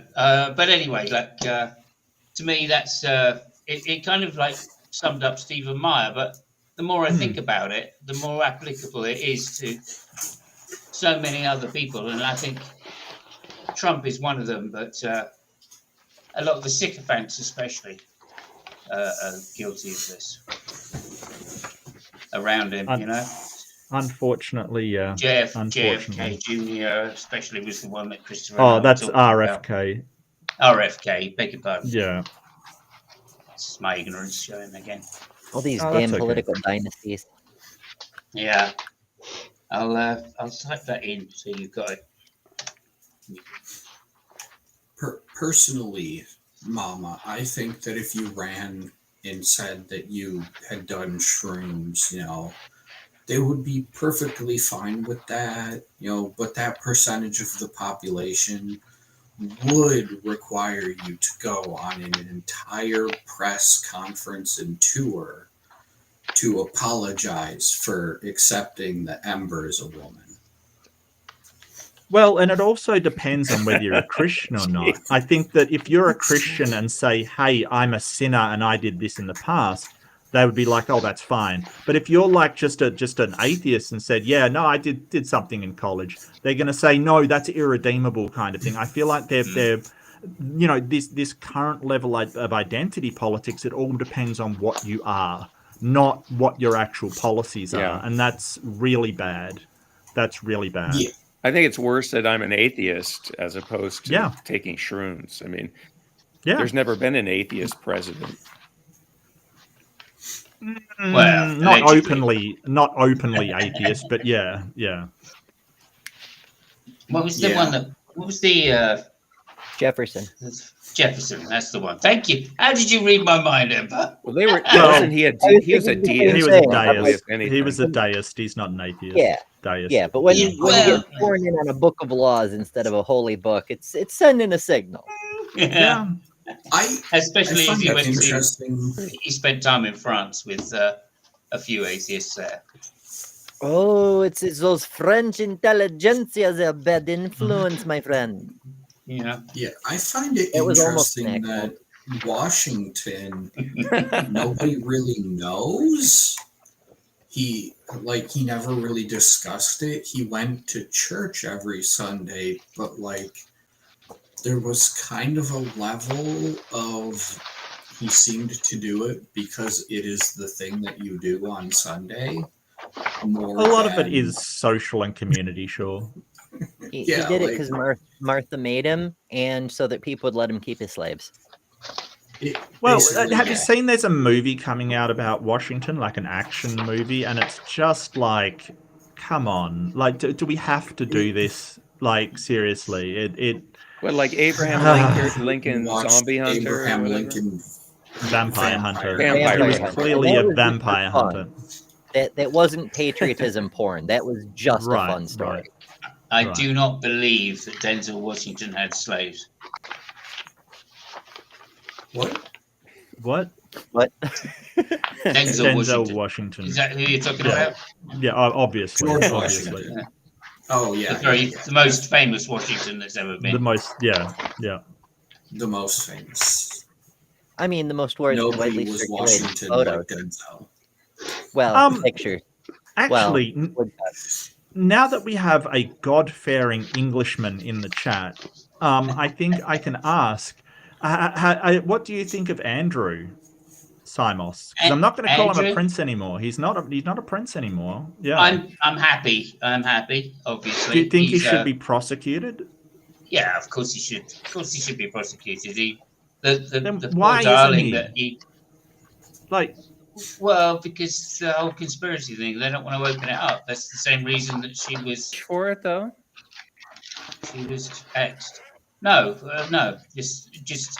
I've seen people in the higher authority in this country seem to think that just the defrocking of a prince is more than enough punishment.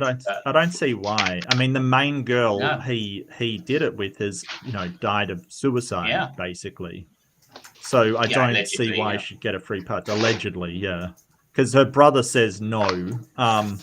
It's very wild to me, and it's wild to me that it happened in my backyard. Like, she was in Western Australia when it happened, and I was like, "What the hell?" Well, also this many years later, really. So she carried that guilt with her for like. And she was 30 bringing years, out and a then, book as well. She was just about to publish a book about it as well. Like, I think it has been published now. Yeah. So I don't know. It seems all a little. Well, maybe that is the reason it was all coming out. She didn't want to live through it again. Maybe I don't know this. I don't know either, but you know. Reasons, but like no, I mean, you know, all I'll say is the whole situation is wrapped up with authority figures in this country, politicians. Her father, of course, was you know, went the same way through suicide allegedly because he embezzled like pensions. Very that was Ghislaine Maxwell's father. Yeah, exactly. So yeah, so we're not talking about Ghislaine Maxwell. We're talking about Virginia Defray.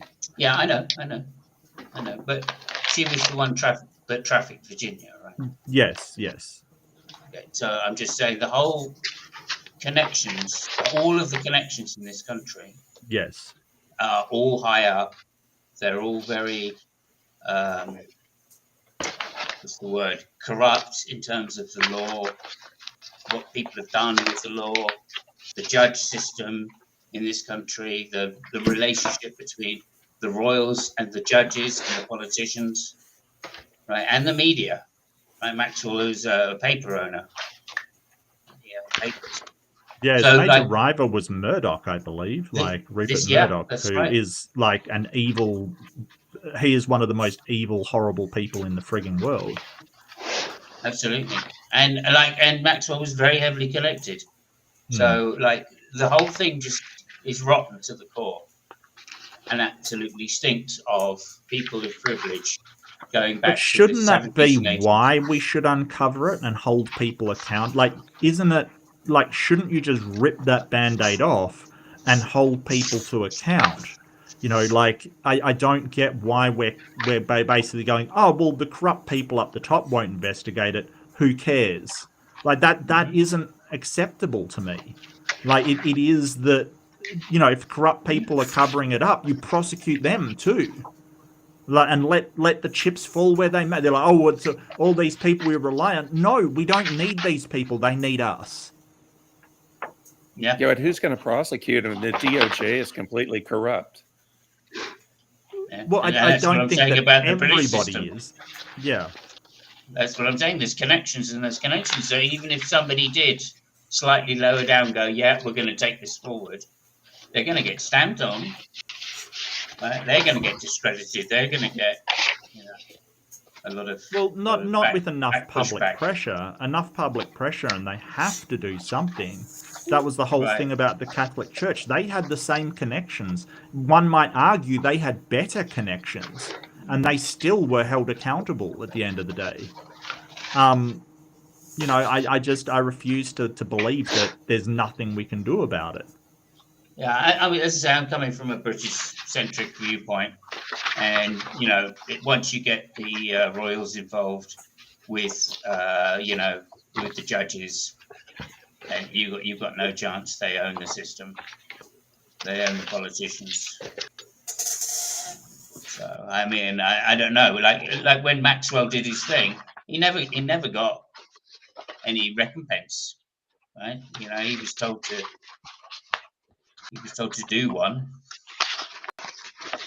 Otherwise, the consequences could be here. But there was no prosecution. There was no taking the millions back that he stole from the pensions. No, the pensioners that was it. They lost their money.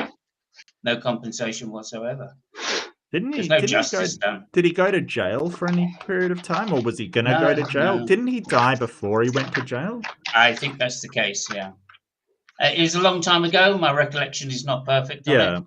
But I think, I think he was pressured into Robert the Maxwell. situation.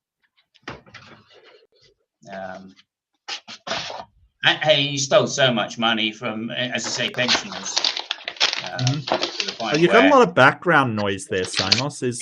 Are you it's like? Not me. Oh, It's Jester, I think. Oh. No, I'm muted. I think it's me. Okay, Deviant, you're to blame. I thought I was muted because I. Oh, that's okay. Well, just mute if you're not talking, and that's Yeah, fine. Not a problem. I thought I was muted, so I anyway started to look in one of the many boxes. But You're since not I'm supposed to eat the books, Deviant. But all right, I'm gonna pop out, tasty, folks. though. I'm getting sleepy. No, you Okay. have to stay for 3 seconds. 3 seconds, Bye, Amber. please, Amber. Please, Amber, stay. You need to know. The other day, I think 2 days ago,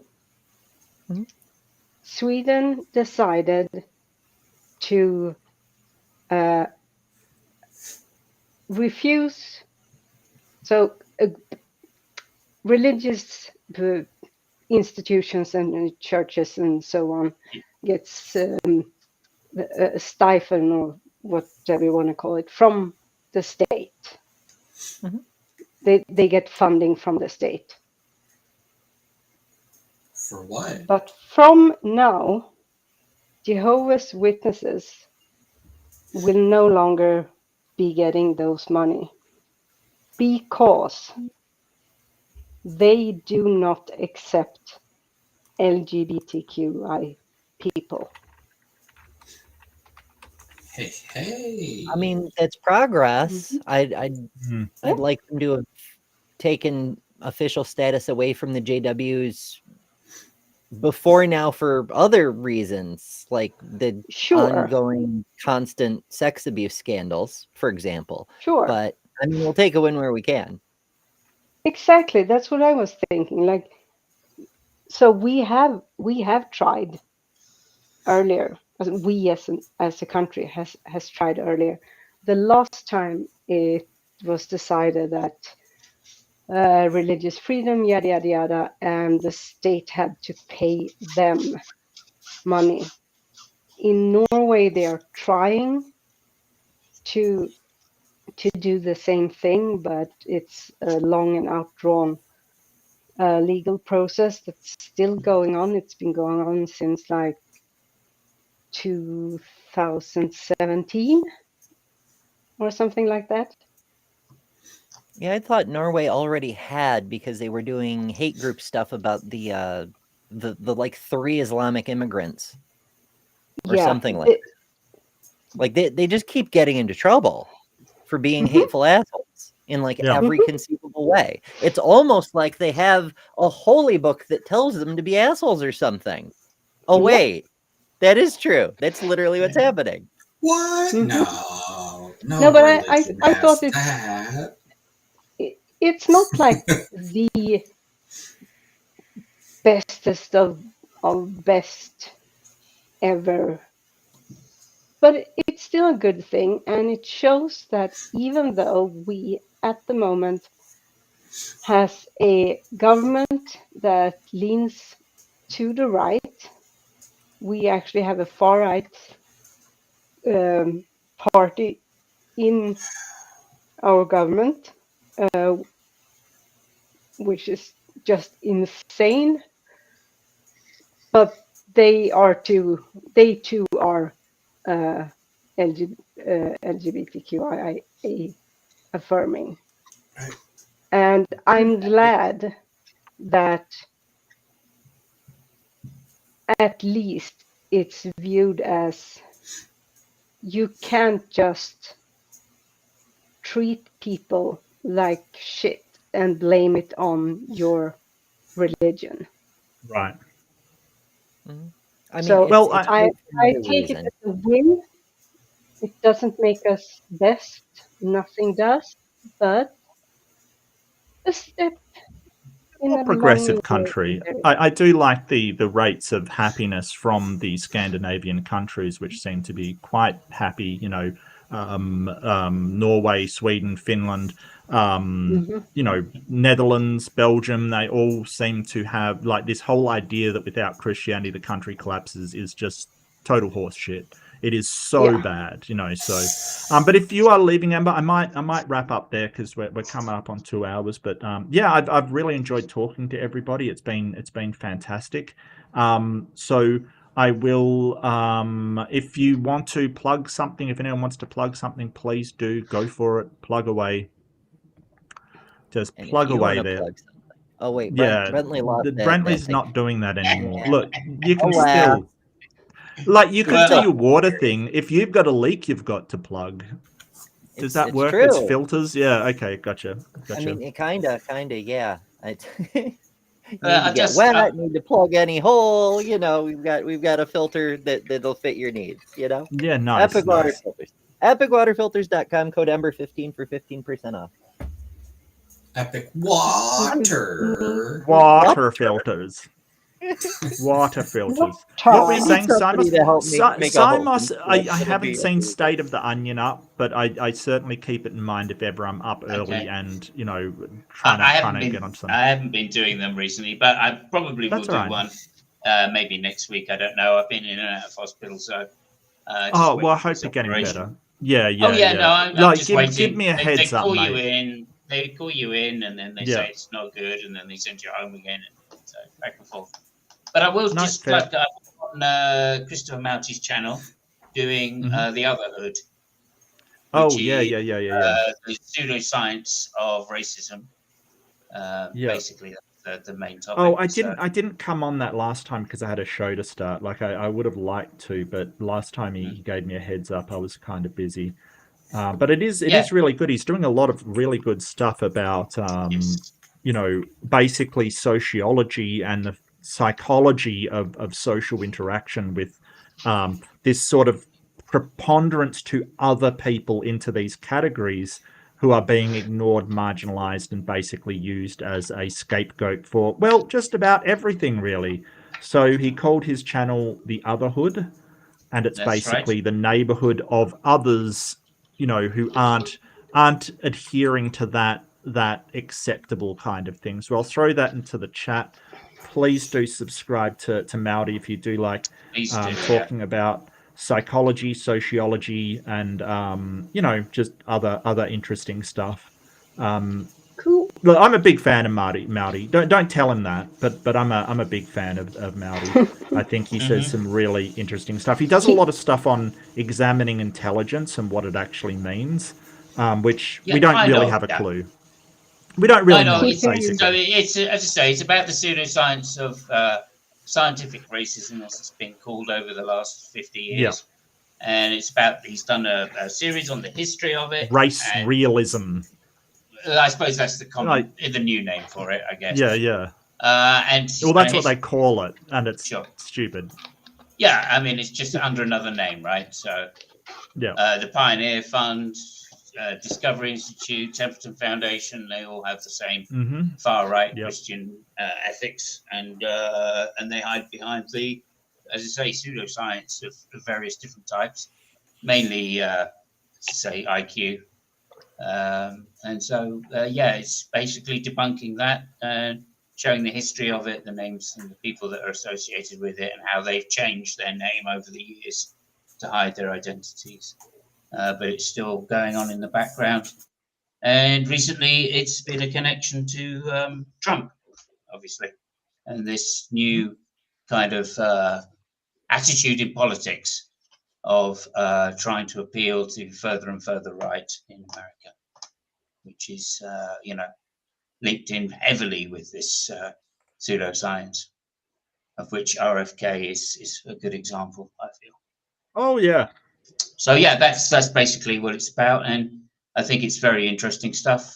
As I said, he's done a set of series on the history, and also he has interviews with people that are debunking it and criticizing it, and showing exactly where the science goes wrong, and why it goes wrong, and how we can push back against it. Yeah. Cool plug. Awesome. All right. Well, if nobody's got anything else to say, don't forget to tune in on tomorrow is the member stream. Oh, you got something to say? Jester. Sorry, Jess. Yeah. I would like to plug Game and Gab with Vic Lit at 9 p.m. Central on Mondays. We'll fill your head with gaming insanity and try and help get you to sleep on a stressful Monday night. They are doing D&D campaigns specifically. I did ask if when you were doing it, I can't join because I got a stream on, but you know, I would like to, but I can't. So you guys are insensitive to my upside downness, and I don't forgive you. Okay. I mean, I'm sorry, not upside down, but they're still not sensitive to me. You know, Okay. I was very So sad. I think they're actually, that just we didn't have bigoted. Gav on Monday because there were Anubis memes going on, and yeah. Now you're speaking our language. Why do you insist on having it when it's 4 a.m? Hey, you know, this is also like I was trying to be a part of at one point a D&D group with some friends, but they insist on starting it at 2 a.m, and it normally wraps up at like noon. Oof. Yeah, that's rough. That's rough. I mean, Yeah, definitely. I'm a big fan of noticing- Vic Lit. I'm noticing every time I come on Marks, things tend to work pretty well in the beginning, and towards the end I find myself staring out into the nothing more often than Into the void. not. I went Into the void. cross-eyed when the words race realism were uttered. Yeah, that's very terrible. And plus, don't forget to check out Ember. Absolutely check out Ember. I mean, I'm assuming everybody knows about Ember already because I do a ton of stuff with Ember and love every second. So, I was. Mama. Big Bad Mama. Yeah, okay. I want to do a Mehdi Hassan debate for our next one if you want to. I'm really into Mehdi Hassan at the moment. It's kind of a bit ridiculous though. You know, well, you know, one of them is on Palestine kind of thing, and it's a mess. It's just a mess. So I would really like to do that. I think that'll be fun. So yeah, and Big Bad Mama as well. I'm not sure if Mama's still here, but yeah, love you, Mama. Excuse me. Do you know he did a debate with? Well, Thanks for having me on, Mark. No worries, my pleasure. Thank you for coming on. He actually did a debate with Dawkins. I think it was Cambridge. Who, Mehdi Hassan? Oxford, yeah, with Oxford. It was more of an interview. I think it was an interview with Dawkins at Oxford. Yeah, I think that's that well worth a watch if you haven't seen it. Yeah. Oh, absolutely. I'll check it out. Cheers. But don't forget, tomorrow is the member stream. So Mark After Dark, the ASMR stream with gaming. That's for members only. So if you want to join, get a membership, and you can watch me fail miserably at games.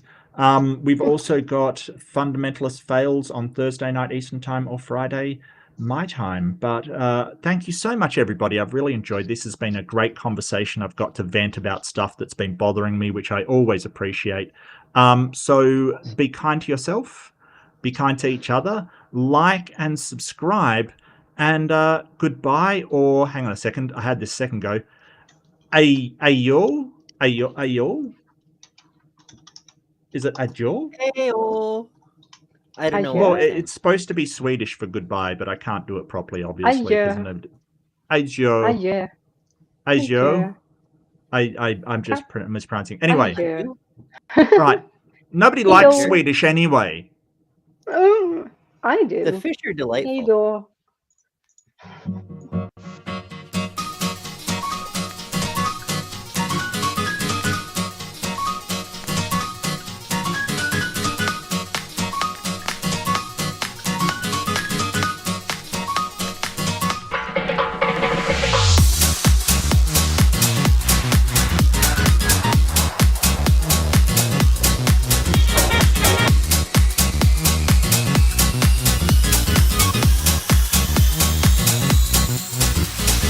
流れてく